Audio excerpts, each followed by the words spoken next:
গত 2 বছরে প্যালেস্টাইনি হানাদারের মাধ্যমে শহীদ হয় 50,000-এরও বেশি প্যালেস্টাইন। আর হ্যাঁ, এই সংখ্যা দিনে দিনে বেড়েই চলছে।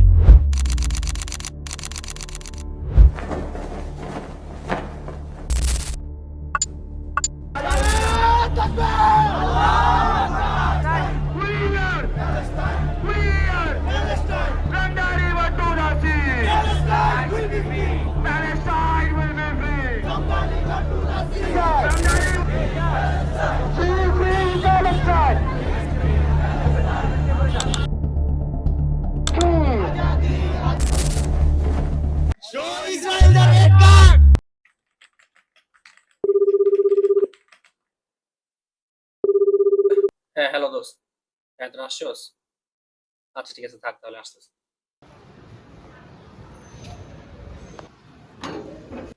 হেই এভরিওয়ান, কি অবস্থা সবার? হয়তো মানুষের যেমন জনসমুদ্র আপনি আগে কখনো দেখেননি, হয়তো বা দেখেছেন সেই 5ই আগস্টের সেই লং মার্চ, কিন্তু আজকে এই লং মার্চ কিছুটা ব্যতিক্রম। আজ আমরা লড়িনি আমাদের স্বাধীনতার জন্য, আজ আমরা লড়েছি আমাদের ফিলিস্তিনি মুসলিম ভাইদের জন্য, আমরা লড়েছি আমাদের ইসলামের জন্য, আমরা প্রতিবাদ করেছি সকল অপশক্তির বিরুদ্ধে। আমাদের আজকের এই প্রতিষ্ঠি ছিল সারা বিশ্বকে জানিয়ে দেওয়ার জন্য যে হ্যাঁ, আমরা আছি, আমরা বাংলাদেশি, আমরা জেনজি, আমরা আছি আমাদের ফিলিস্তিনি ভাইদের জন্য, তারা একা নয়। আর হ্যাঁ, মৃত্যুর শেষ পর্যন্ত আমরা এইভাবেই তাদের পাশে থাকবো ইনশাআল্লাহ।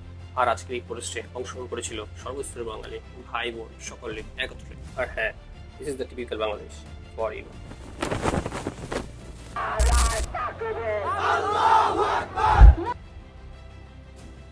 And you know what technology is. Tecnologia. Matano.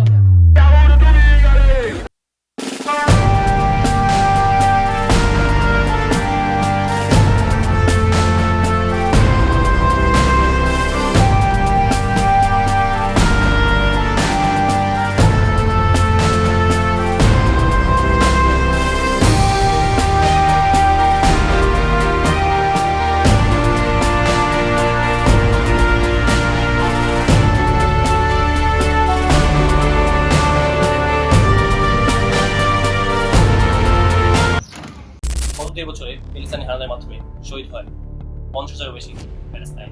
এর সংখ্যা প্রবাবলি 61,000-এর মতো হতে পারে। আর হ্যাঁ, এই সংখ্যা দিনে দিনে বেড়েই চলছে।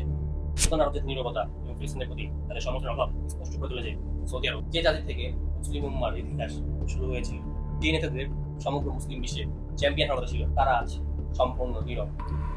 আজ তারা শতটি বেশি লুকিয়ে আছে টাওয়ার্স দেব। এটা কি তাদের অসহায়ত্ব না ইচ্ছাকৃত? বর্তমানে গাজার মুসলিম ভাইরা কি মানবিক বিপর্যয়তে আছে এ হয়তো আপনাদেরকে নতুন করে বোঝানোর ভাষা আমার নেই।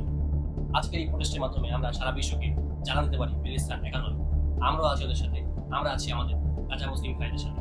So we are Palestine. Yes, we are Palestinian.